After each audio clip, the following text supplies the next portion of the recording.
Welcome, and thank you for coming to tonight's Fireside Chat. Tonight we have two great books to talk about with you and two wonderful scholars and two tales of women wronged. I really look forward to sharing these books with you.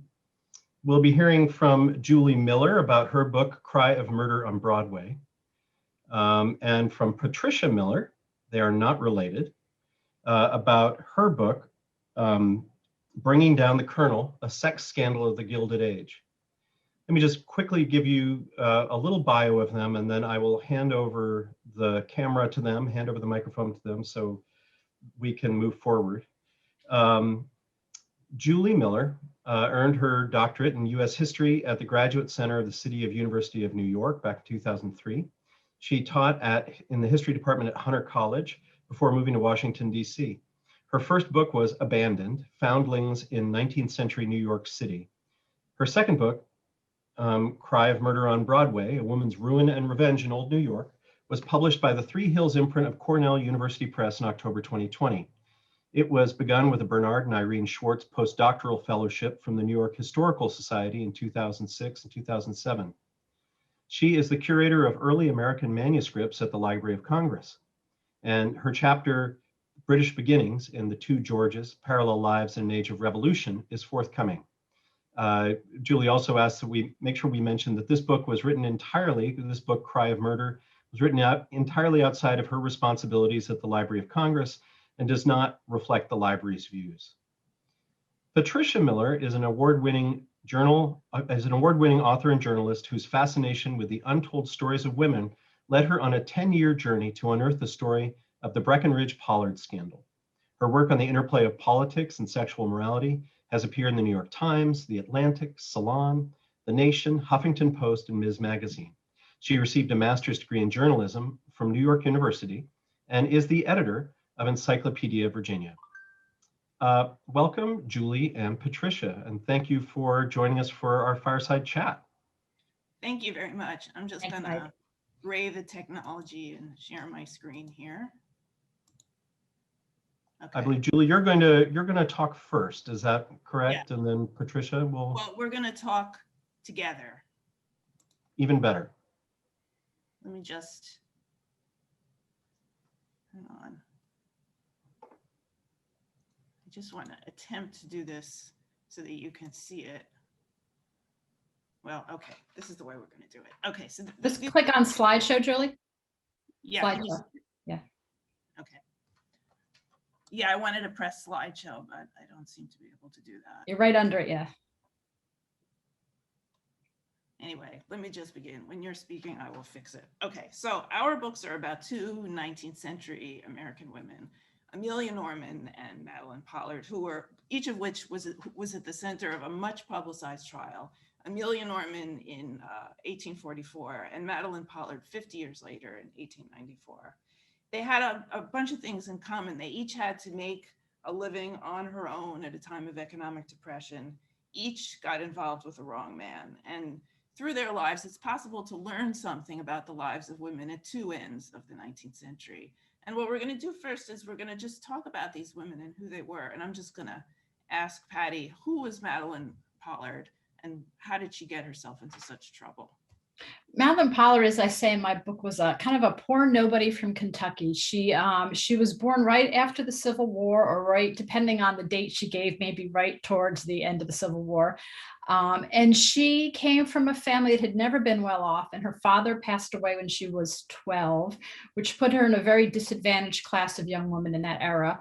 And she came to DC from Kentucky in about 1888 under somewhat mysterious circumstances, but very quickly found her way into the kind of Southern social circles of Washington and started showing up at fancy parties and having her dresses commented on. She did some writing for the Washington Post. So she was kind of around the edges of Southern high society in Washington, living a pretty quiet, supposedly respectable life.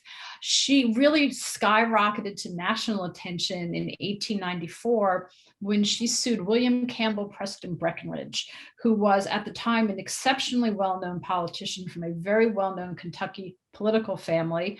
His grandfather had been Jefferson's attorney general. His father was a nationally known Presbyterian minister. His cousin was John Cable Breckenridge, the vice president and Confederate Secretary of War. So she all of a sudden is linked to him in the newspapers because she sues him for breach of promise to marry, which was, if people aren't familiar with that, a 19th century legal code, or really predated even the 19th century, that allowed you to sue a man for a broken engagement. She sued him saying he had promised to marry her, and he had married another more socially prominent woman several months earlier.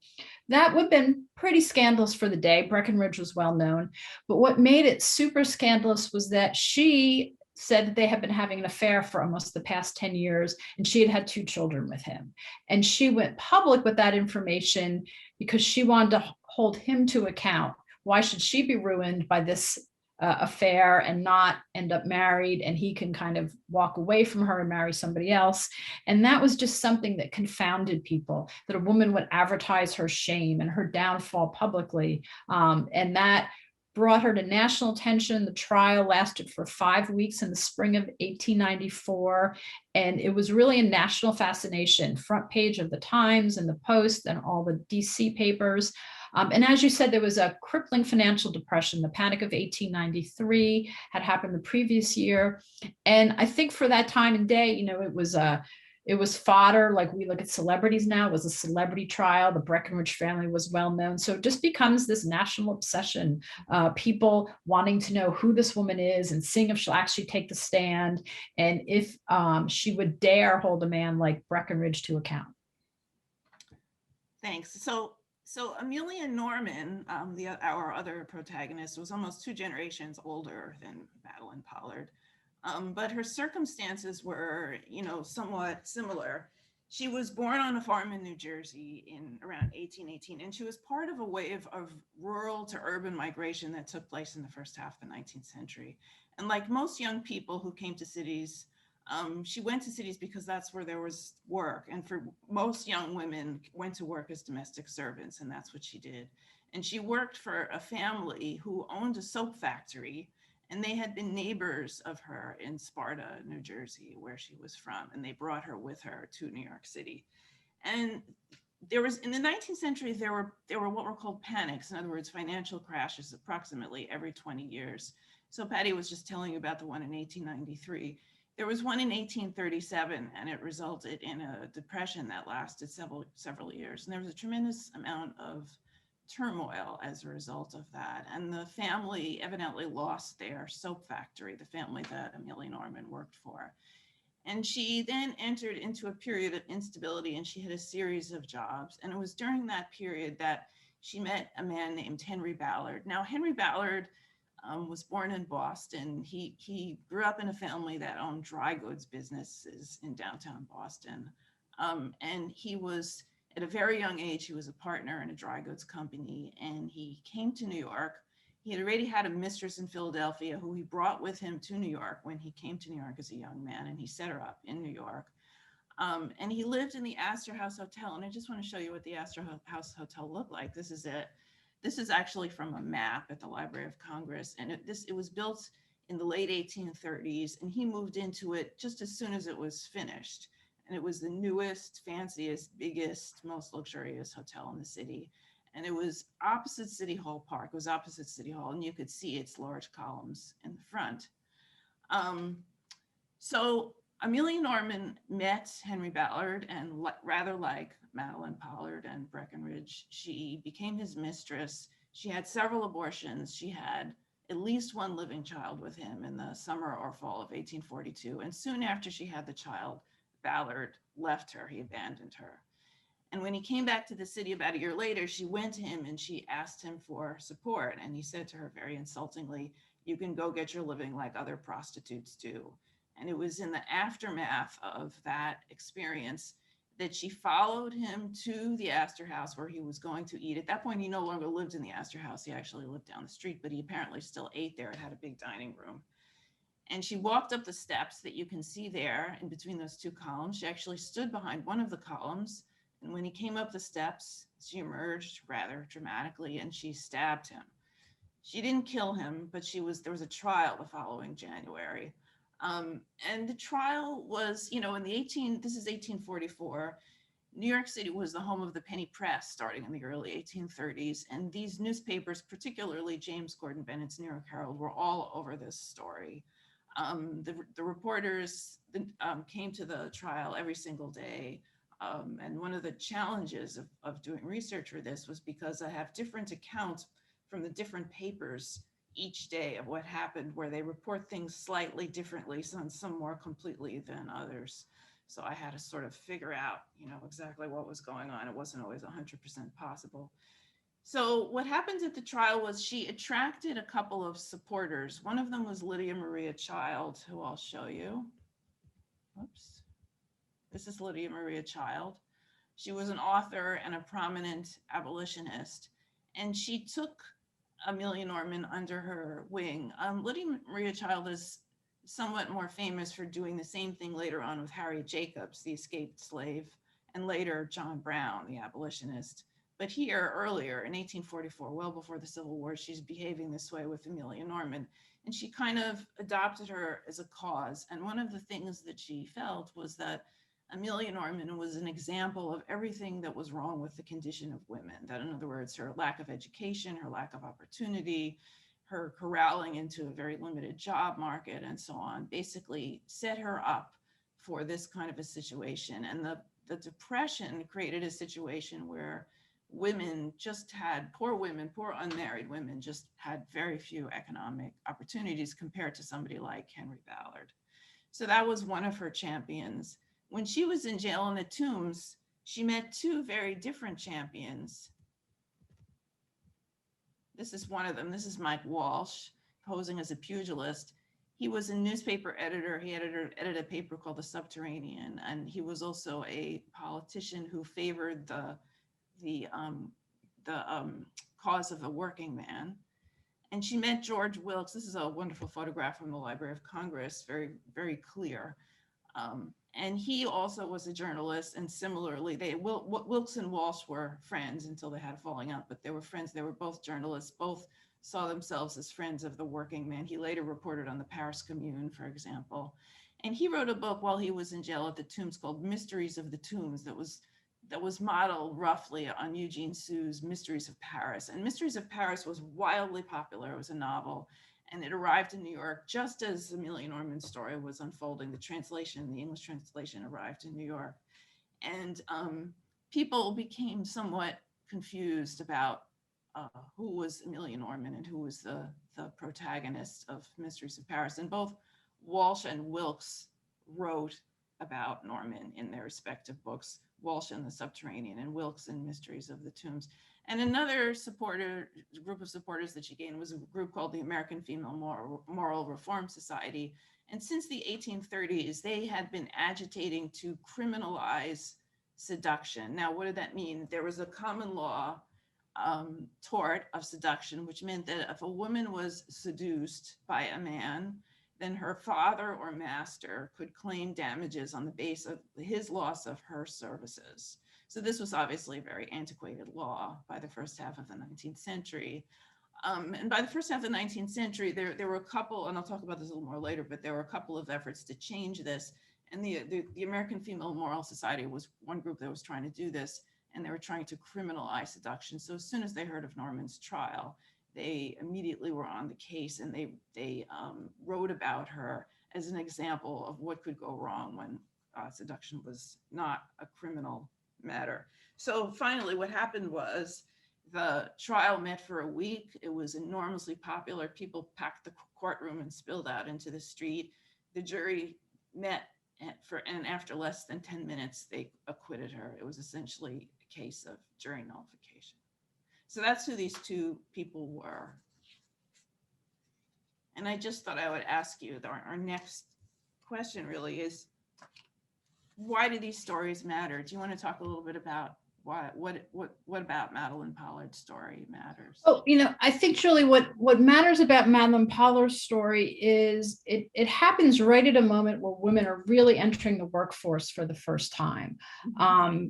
There you go. That's Madeleine Pollard, and she becomes a bit of an avatar for these working women. There's a huge increase in secretarial work in the country around then. The typewriter's been invented, stenography's been invented.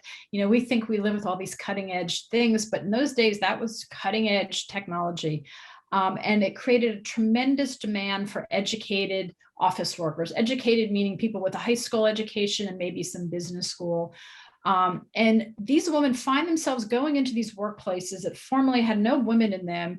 And the world was it's hard for us to imagine how sex segregated it was at the time.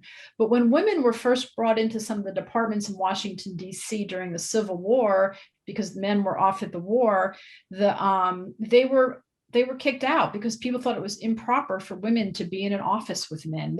There was a whole protocol around the kind of men you could be around. You could be around your relatives. You could be around men you had been properly introduced to under appropriate circumstances, meaning chaperoned. But for women to be in an office with men they didn't know that they might be under some obligation to, became a very difficult idea for society to process at that time. And it was really a bit of a push and pull. Women needed these jobs. They had the education. There had been this terrible financial depression.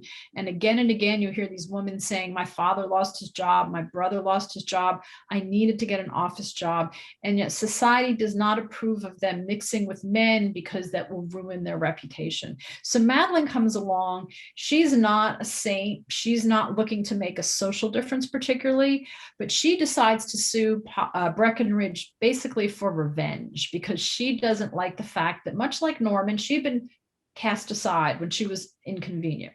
So she becomes for women a rallying cry that we want to go into the workplace and we want to know that we can make a entrance into the world without being called into account, without being called a fallen woman. And it's sad in some ways. Norman's story happens at the beginning of a process where the sexual purity of women is becoming a big deal. As we leave the agrarian society, as the country becomes industrialized and urbanized, there really is no need to have 8 or 12 kids who can work your farm.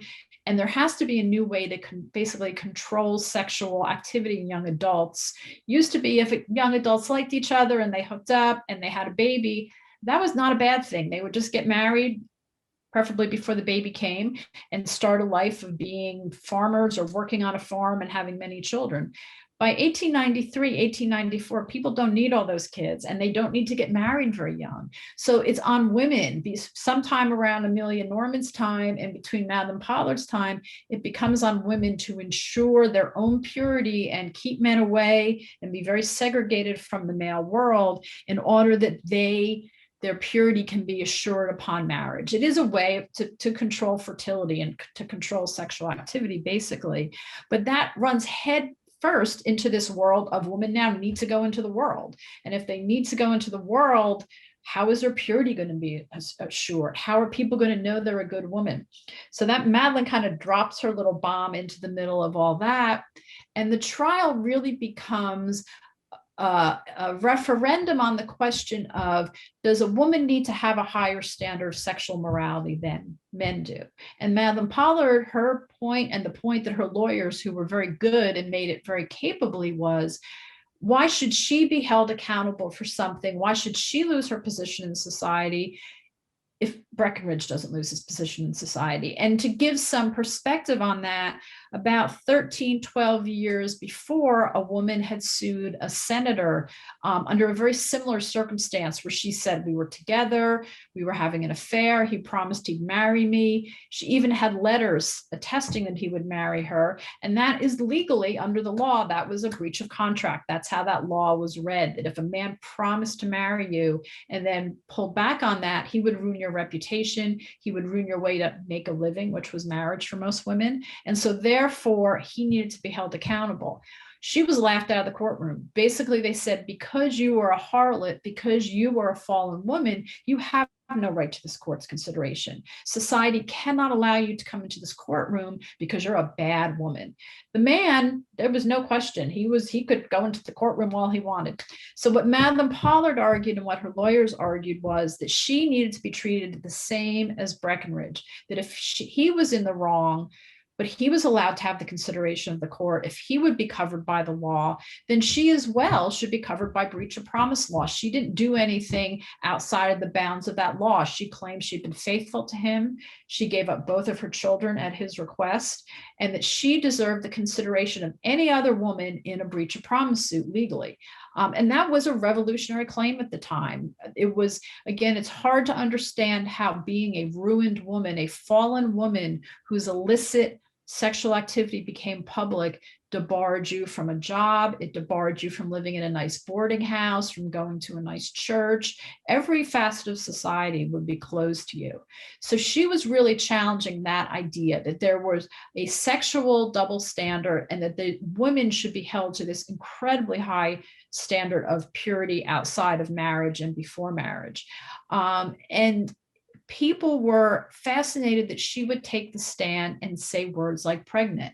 You know, she said, yes, I got pregnant. And people were like, oh, no one had ever done that before. No one had ever spoken those words in a trial. There was almost no women in the courtroom. Everyone in the courtroom were men, except her witnesses. When women tried to come and watch, they were kicked out because it was not appropriate for women to be in a courtroom talking about this kind of thing. So the barriers that she faced were really kind of multifaceted and almost insurmountable. It was an all-male jury. There were no women on juries because women obviously didn't have the vote and were not considered full citizens. It was a 5-week trial. There was a lot of not just newspaper coverage, but all the opinion journals of the day and all the editorials of the day weighed in on this because they knew we were really at this kind of change point for women. And this said a lot about how women were going to go into the world moving forward. The jury got the case late on a Saturday afternoon after about a 5-week trial and only took about an hour and a half, 2 hours to reach a verdict. And they found for her, they awarded her $15,000. She had sued for $50,000, which was still a significant amount of money in those days. She knew she'd probably never get it from Breckenridge. He was very prominent, but always kind of broke. And so the point was never to get the money. It was really to make a point that she should be treated the same way Breckenridge should be under the law, and that women shouldn't have this literally scarlet letter on them for having illicit sexual activity. And I think the reverberations of that you can see even by the early 1900s. By, I think, 1914, it's famously declared sex o'clock in America. It really, much as Clinton's trial, Bill Clinton, the Monica Lewinsky incident, had us talking about a lot of things like oral sex publicly that had not been discussed publicly. Her trial allowed people to talk about these issues. What does it mean for a woman to be pure? What does it mean for a woman to work outside the home with men she doesn't know? Can there be professional relationships that don't look at women as purely sexual objects and purely things to be preserved for their chastity? And so that, I think that moment in history just became a turning point for women, in some ways not widely recognized, but the people at the time seemed to recognize they were really in the midst of a sea change. So, you know, as you were talking, I was thinking about one of the really important differences between Amelia Norman and Madeleine Pollard. You're able to know what Madeleine Pollard's motivations were because she spoke for herself, she wrote letters, and you know what she was doing and why she was doing it. Amelia Norman was not literate. She was not able to write. So the only words that are preserved or, you know, in the record are things that other people reported her saying for their own purposes. So one of the questions I had when I started working on this was, how do people use the stories of other people to promote their causes? So in other words, Amelia Norman walked up the steps of the Astor House Hotel and stabbed Henry Ballard. And she wasn't, I'm pretty certain, thinking consciously about the coming movement for women's rights. But what I came to realize the more I read about this is that I came to feel that she did in fact embody the rage that the early women's rights leaders of the women's rights movement felt. And just to give you a sense of this, Lydia Maria Child, who was her champion, when speaking about the seduction tort, Lydia Maria Child had a column called Letters from New York, and she devoted one of these columns to Amelia Norman's story.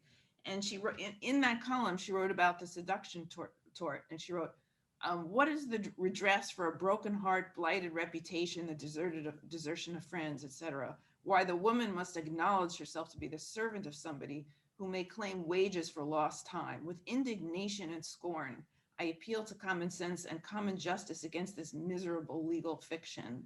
It is a standing insult to womankind, and had we not been the slaves we are deemed in law, we would rise up en masse in majesty of moral power and sweep that contemptible assault from the statute book. So that's pretty dramatic, actually.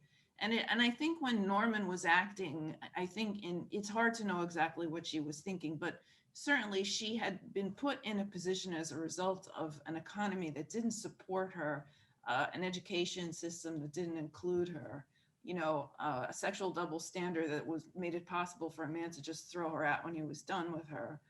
And she was furious about that. And the far more articulate leaders of the women's rights movement, such as Child, who was a somewhat ambivalent participant in the women's rights movement, but certainly Elizabeth Cady Stanton, they had words for that and they could express it. Now, as far as what the result was, as I mentioned before, there were two changes in the seduction tort that partly had to do with Norman's trial. One was that, what I mentioned before, the American Female Guardian Society had led this long campaign to criminalize seduction in New York. And in 1848, they succeeded in getting the New York legislature to pass a law actually criminalizing seduction. And it's worth remembering that in April 1848, New York passed its Married Women's Property Act, which is a far better known law. And that summer was the Seneca Falls Convention, also in New York. These things are all taking place in New York. And I think that we have forgotten how complex the early movement for women's rights was, and have tended to remember the things that have succeeded. And the concept of seduction in law is so foreign to us that we've basically forgotten that it existed. But I think it's worth remembering the time and place that produced the changes that women live with today, that it was in fact a complicated sort of roil of events, not a single movement for the vote and nothing else. The early leaders of the women's rights movement actually had a whole bunch of goals. The other thing that happened was that Norman's lawyer, David Graham Jr., she had several lawyers, but he was the lead lawyer. He actually, at her trial, he made a case against the seduction tort, and he became a member of a committee to revise New York's laws. And in that committee, there was a section in the resulting code of law, which was called the Field Code. There was a section called Section 604, which I have the text of, but it's extremely brief.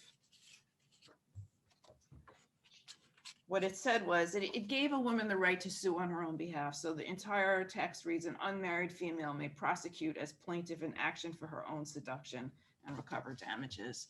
So basically, when Lydia Maria Child suggested that, the statute should be thrown out, in fact, that is what happened. And it appears that Amelia Norman's lawyer was one of the leaders of the movement to make that happen.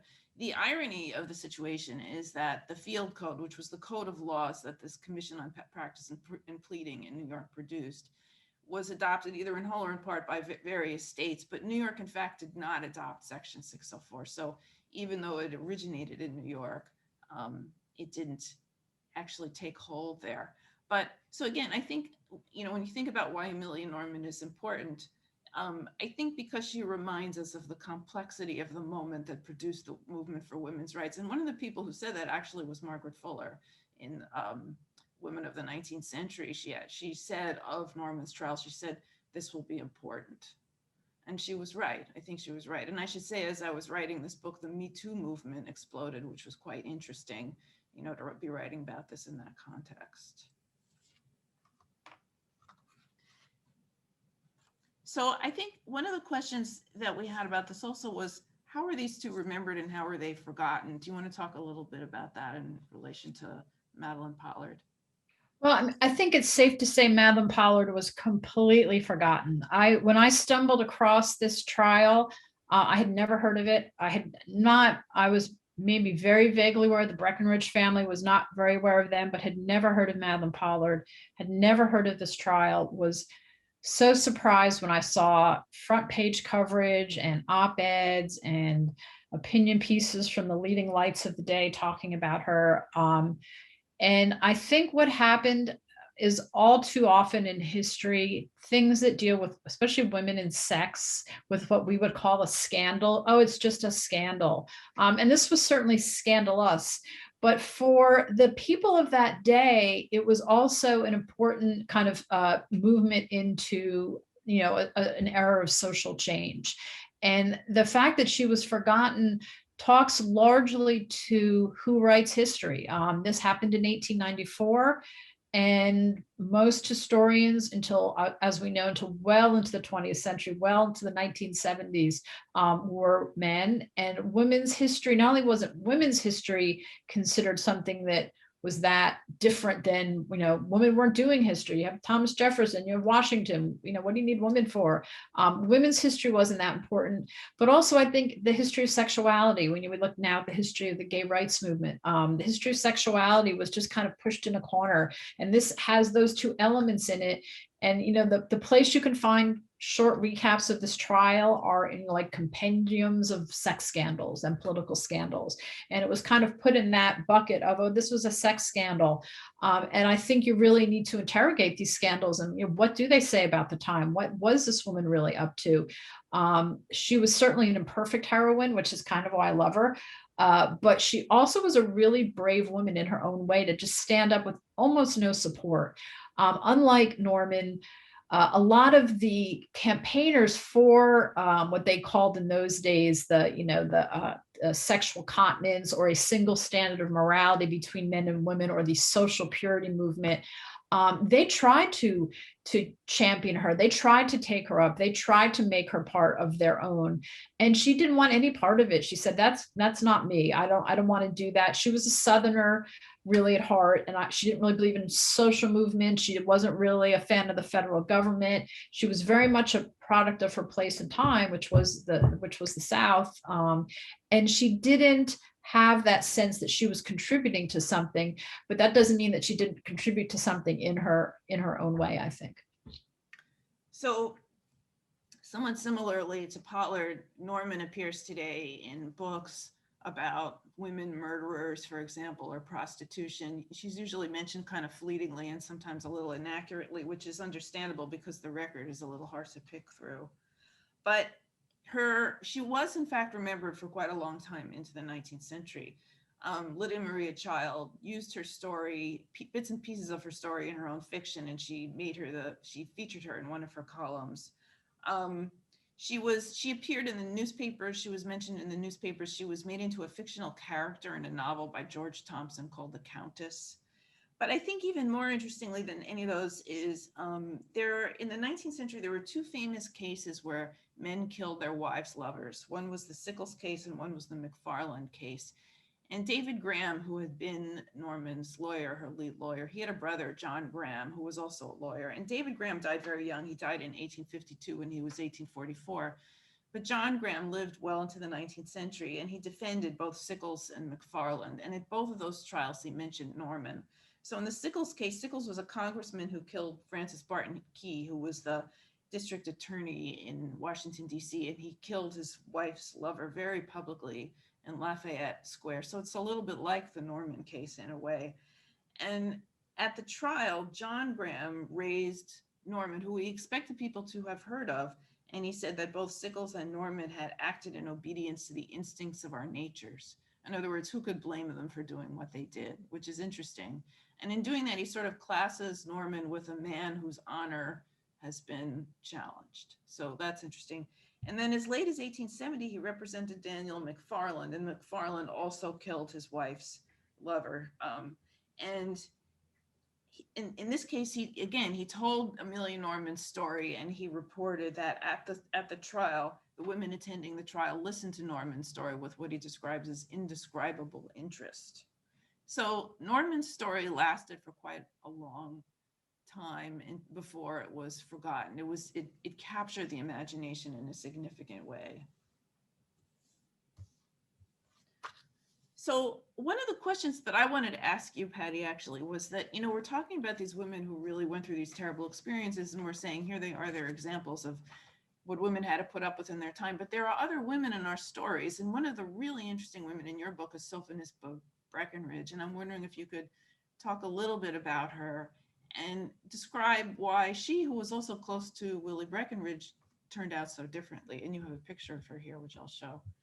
Sofonisba Breckenridge, first of all, she has a great name. She went by Nisba with her family, which is a little easier to say. Nisba Breckenridge was William Campbell Breckenridge's second oldest child and second oldest daughter. She was born after he returned from the war. He fought for the Confederacy in the Civil War. Some of his brother fought for the Union. Like many Kentucky families, their family split in the war.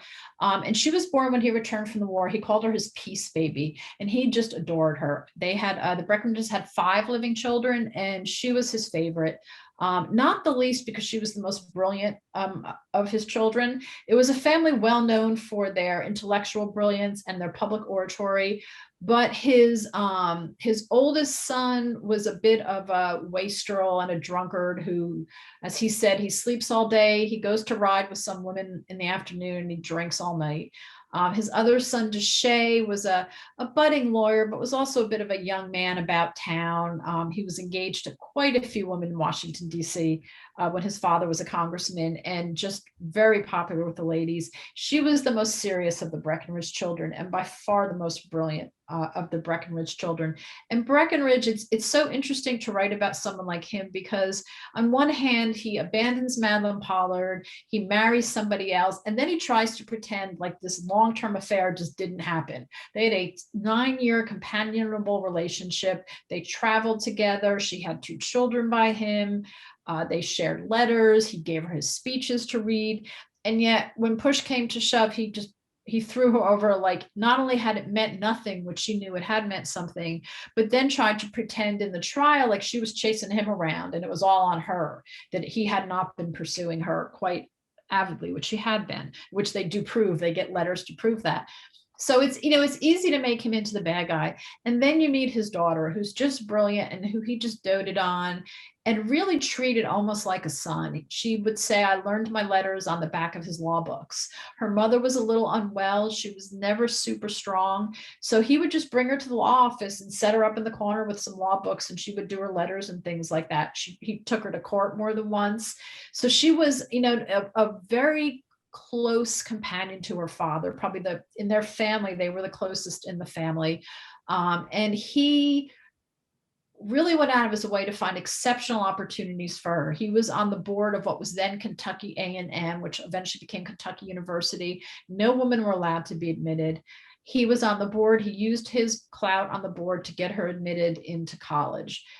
She went to college. She was not allowed to get a degree, just a certificate, but she did go to college in Kentucky, and then decided that really wasn't enough. She really wanted more of a challenge. And the Seven Sisters colleges that were not only just for women, but really provided an education that was very much on par with the education a young man would get and would award a degree, were just opening up. And she heard about Wesleyan and she said, that sounds like a place for me. And her father knew the founder, the president of the college, and he, a little tiny bit begrudgingly, but not very much, sends her off to college, sends her up to Boston to go to college. The family came and visited her at school every year. They were so proud of her for going to college. She was the class president 3 times. She did very well in math. She ended up studying math. And he really just encouraged her every step of the way to be exceptional. The one thing he didn't want her to do, because it meant going into the courtroom, whereas I think where he said, he quoted somebody, all the nastiness of the world comes. He didn't want her to be a lawyer. And that's the one thing she really wanted to be, was a lawyer. She not only wanted to follow in his footsteps, but she had the mind of a lawyer and the mind of a social scientist. She was interested in the big problems in society, how to solve them. So after the trial, she finally finds her way to Chicago to go to the University of Chicago. She gets a fellowship that a man had turned down. It was really just turned on a little bit of blind luck that she was able to go to Chicago. She becomes the first woman to be granted a law degree from the University of Chicago, and then also gets her PhD in political science from the University of Chicago, and becomes one of the first generation of really pioneering women. She worked with Jane Addams at Hull House. She called herself a social worker, but she was very much a social scientist. She was on one hand theorizing about ways to do things like alleviate poverty and promote the interests of women and promote the interest of immigrants and promote the interests of Black people in the slums of Chicago. And on the other hand, she was going out and practicing this as well. And there was a group of women who were doing that in the 1910s that were really an exceptional part of the progressive movement. She wrote about the role of women in society extensively. She really tried to quantify the things that were holding women back and talked about the need to provide childcare for women. And she was such an exceptional both teacher and practitioner and she took on a very progressive ideology, unlike her father, who was a conservative. And by her teaching is so influential that when the Great Depression happens, many of the people who end up filling the social service agencies were people who had been trained by her at the University of Chicago. So she really leaves this very long tail of progressivism. And when she dies, I think she dies in 48 or 48, I believe. When she passes away, the New York Times just gives her this glowing op-ed, just how influential she had been and how many women owed their careers to her because she had been really the first. When you think about someone like her, the distance she traveled from being born in Kentucky to a father who was a Confederate in 1866 to was the first woman to be appointed on an international body by FDR at the end of her life. She really traveled an incredible distance in her lifetime. Yeah, I was just telling Patty before, we have her papers at the Library of Congress. She's really a wonderful, fascinating figure.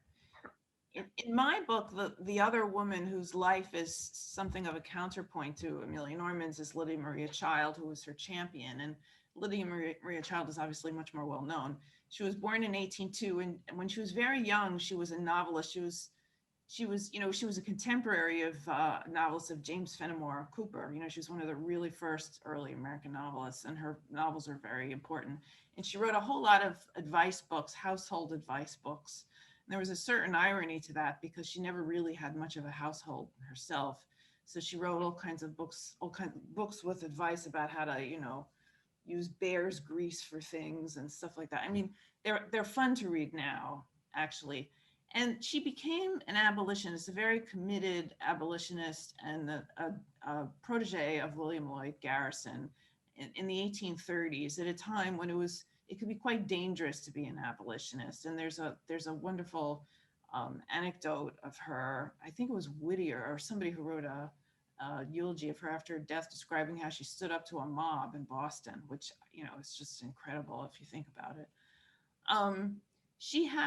She was a very complicated figure. She wrote about women and women's rights. She's sometimes classified as a conservative, but I think she's much more complicated than that. I think that her anger about the plight of women is tremendous. And one of the things I discovered is that there are two versions of the letter she wrote about, the letter from New York that she wrote about Amelia Norman, one of which contained very inflammatory passages. And it was published twice, once in the Boston Courier and once in the National Anti-Slavery Standard. And when it reappeared in the Standard, with which she had a relationship, she had been the editor, but she wasn't the editor anymore when it came out there, but her husband was, sort of nominally. Those very angry passages had been cut, probably, I think, by her. So she kind of understood the need to kind of temper her anger. And she did that at that time because when she became an abolitionist, she lost readers. In other words, people who were interested in reading books like Flowers for Children and advice on how to make pies were a little shocked when she became a very active abolitionist.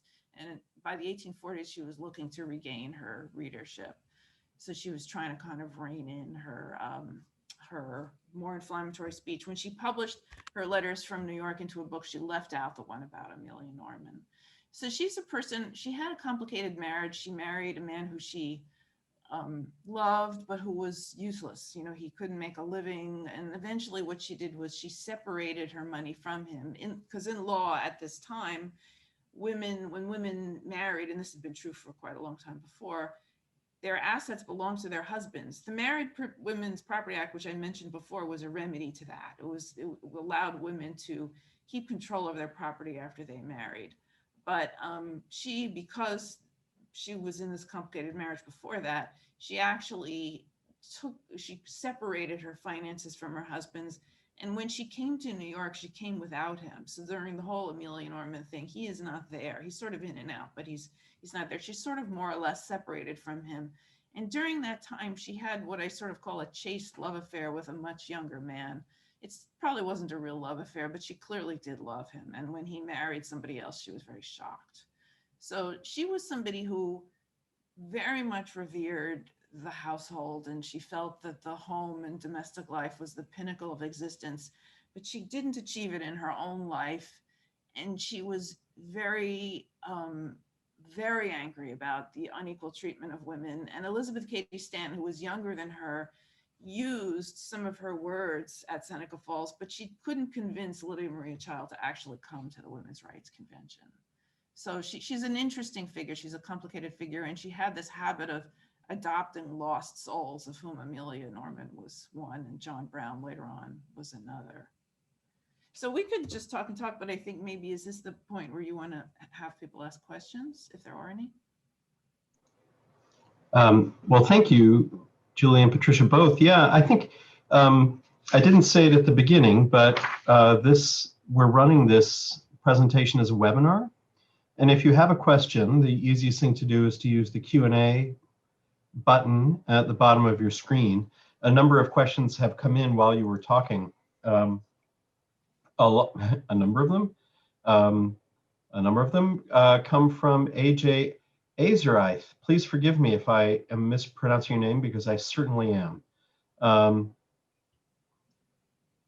I'm going to think about the pronunciation a little bit longer, but let me just sort of group together a number of her questions. Patricia and Julie, I don't know if you can see them, but these questions, a number of them came in while you were talking, so a number of them were somewhat context specific, but I think you can probably address them. First question was Breckenridge funding Pollard's entry into DC society? Another more specific question of the Wilkes who was mentioned, was it the same Wilkes of Wilkes' Spirit of the Times? A comment about people writing for women who didn't write applied to Jacobs, Harriet Jacobs, and Childs, of course, there. Also to Sojourner Truth and Harriet Tubman. So a number of different questions here. Maybe we can just start with the first, which has to do with Breckenridge and Pollard. And did it seem that his interest in supporting her had to do with trying to get her into DC society? Well, yeah, that's a good question. And it was one of the big issues of the scandal. He never did, ironically. He did not introduce her into polite society, but early on in the scandal, people were outraged that this man had introduced his mistress around polite society in Washington, D.C. And a lot of the blowback up front on him was because of that. The irony was he did not. She came to Washington without his knowledge because she was pregnant by him for a second time. She had been in Lexington. They were both from Lexington, Kentucky. And for the first few years of their affair, she remained in Lexington. He was in Washington with his family. He'd been elected to Congress, to his first term in Congress in 1884. And he brought his family to Washington. So he would go home to see her. And there were letters between them that came out during the trial. So we know it was a very passionate affair. He was really crazy about her, but twice she gets pregnant. And the first time he sends her off to Cincinnati, where she has this baby. She lives over a mattress store by herself, has this baby in an asylum for poor pregnant women, gives the baby up. It's a horrible experience. So when she gets pregnant a second time, she takes herself to Washington and shows up like, "Hi, honey, I'm here." Of course, his family's in Washington, so that does not work for him that well. And the affair resumes after a while, and he does give her money over, small bits of money here and there, but he never really supports her. And he certainly never introduces her into polite society. What was so fascinating to piece together about her story, her backstory, was how much of this she did herself. And the big question becomes of the trials, who's paying for her lawyers? She has really good lawyers, and they seem to have an endless amount of money to spend on expenses. They bring witnesses in from as far as Colorado. And it turns out she has made a lot of friends among upper class women in Washington herself, completely independent of Breckenridge. And it was these women who really come to her aid during the trial and fund her lawyers and help her, get the better of him. Huge class differences between these people. Although she had put on the attire and the airs of an upper class woman, she wasn't. And she should have been really shunned by these women. That's how the script went. A woman who would predate on your husband, a fallen woman, was shunned by other women. That was the whole point of shunning women. And instead they came to her aid. And I think the reason was that the world was changing and their daughters were going into the workplace and their nieces were going into the workplace.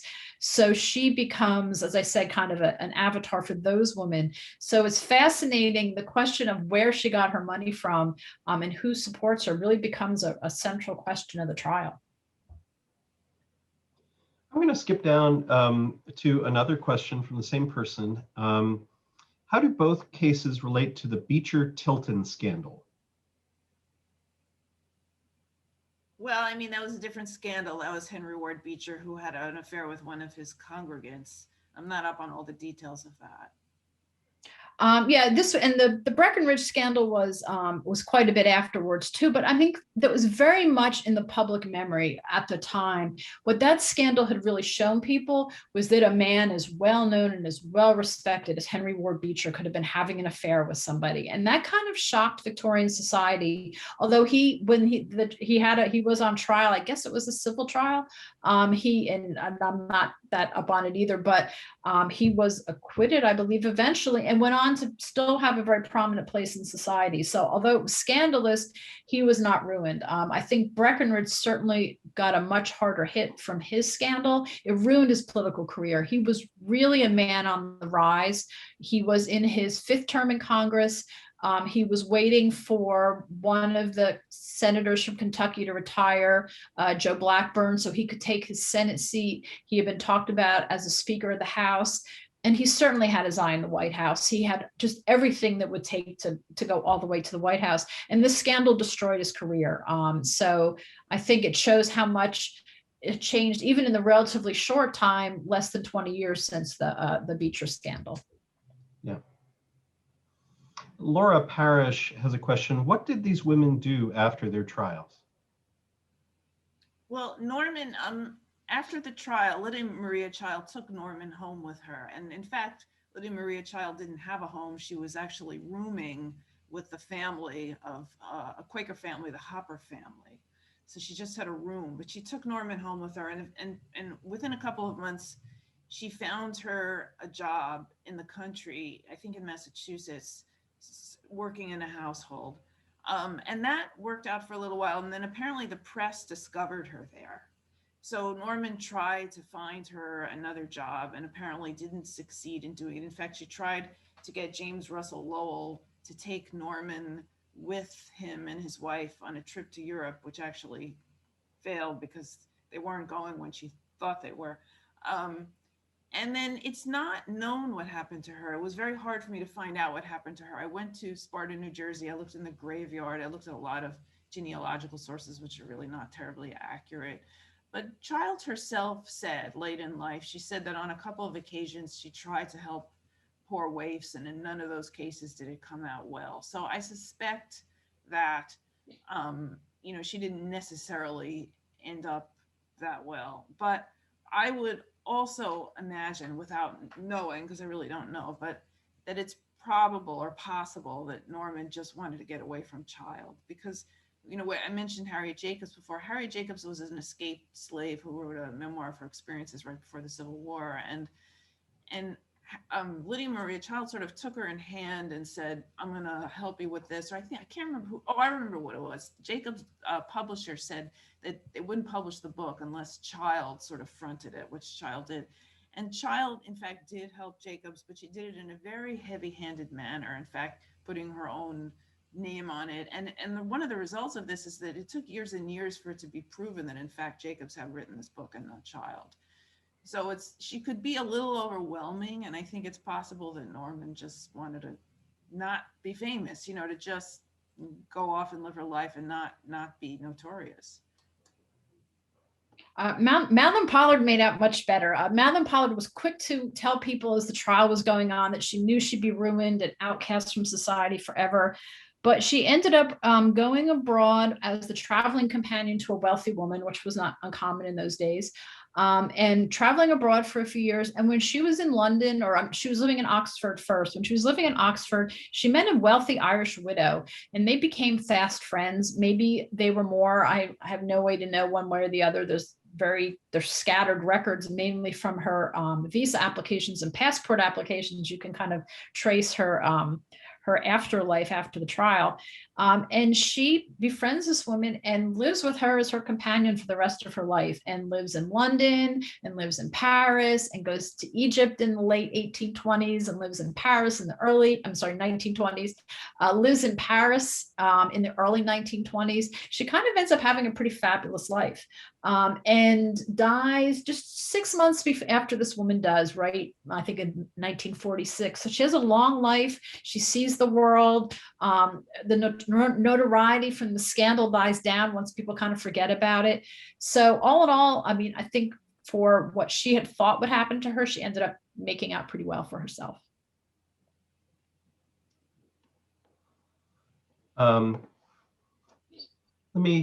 Cassandra Good asks, were there conservative women vocally opposing either of these women's causes or cases? In the case of Breckenridge, there was definitely conservative women. And ironically, and well, not ironically, because we can see this happening somewhat nowadays, they were really advocating for the more traditional sense of morality, which was Madeleine Pollard stole someone's husband. She was a bad woman. You can't let bad women like that out in society because they'll take everybody's husband.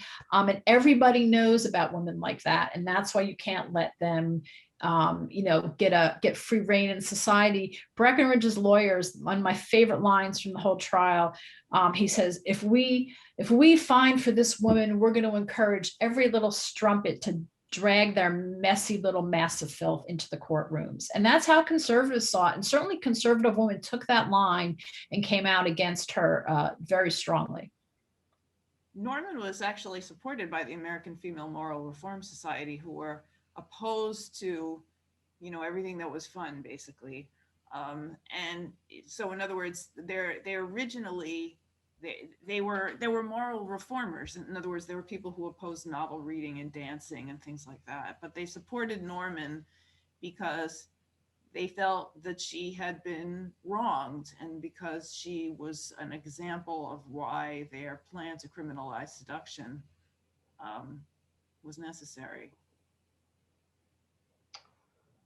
And maybe I will close here with perhaps a different kind of question. Do you know the background of Sofonisba's name? Bauer asks. It was a family name. It was her grandmother's name. She told friends it meant keeper of her husband's secrets. I don't know if that's true or not. It's a very unusual name. I have hardly seen it anyplace else, but it was from her father's side of the family.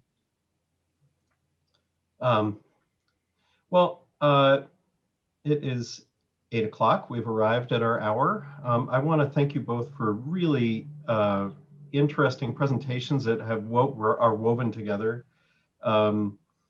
so well. There's probably something I can say here about your having the same last name and having these books that seem to have this sort of strong connection to each other. So just thank you for taking the time, and thank you for sharing these books with us. I know it's been a tremendous moment to learn and to learn about these, and we spend so much time in scandal, in so much time in scandals around morality these days that to hear about these gives us a broader sense of perspective on them. And so thank you for doing the research. Thank you for telling these stories. Thank you for you.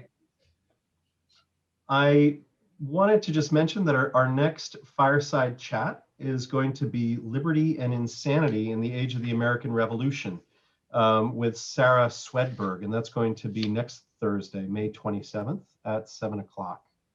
Also next week, next Tuesday, we're going to be having a historical happy hour. We're going to be raising glasses to broken glass, which I think is a glass ceiling reference, with Ann Hampton Brewster and Charlotte Cushman, more great women of the 19th century. That will be Tuesday the 25th at 7 o'clock. That's an event that's free for members and $10 for non-members. And there'll be recipes for cocktails that have to do with this. I don't know if we'll be breaking glasses, but it would be thematically appropriate. I hope everyone has a good evening. Again, thank you, Patricia and Julie, for your presentations tonight. Thank you all for attending and for asking great questions. And I'll look forward to seeing you again next week or some other time for another program from the Library Company. Thank you very much and good night. Good night.